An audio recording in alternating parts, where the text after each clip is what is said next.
It's very real, and it's likely madness.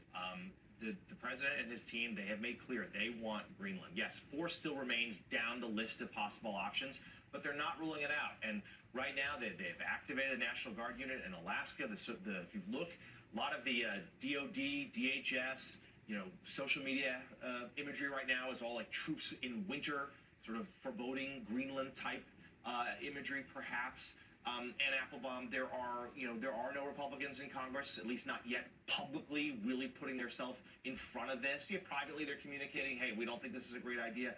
They're trying to suggest to him, the president, what is at risk here, that even this push, even if ultimately he backs down, that it is so straining the alliances in Europe that they will never recover. They will never really be the same. And I think that's worth underscoring here. It's just, what would fundamentally change, Anne, if this indeed does go, if the president makes this push for Greenland, if he defies these European leaders, if he shatters NATO, just how actually that would change life for Americans, including those who voted for Donald Trump.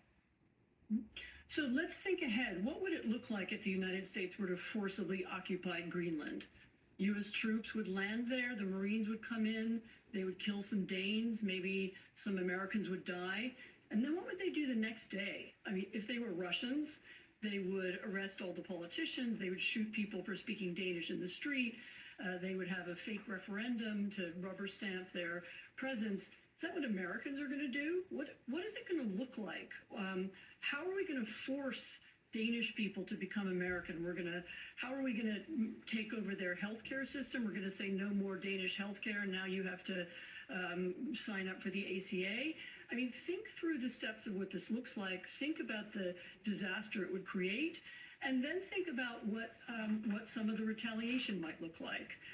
Europeans own lots of American bonds. Europeans have lots of American investments. American companies do enormous amount of business in Europe. Europe is our biggest trading partner. The traffic that goes back and forth, tourist traffic, traffic in goods and services and financial services and tech is the largest in the world. This is our most important trading partner. If you're going to do a crazy violent action that you are not even able to explain the reasoning for, and you're going to insist on doing it despite being asked repeatedly not to, then you will create a huge counter reaction, and then that will have effects elsewhere as others around the world, both friends and enemies, look at the United States and assess, right, this is not a serious country anymore.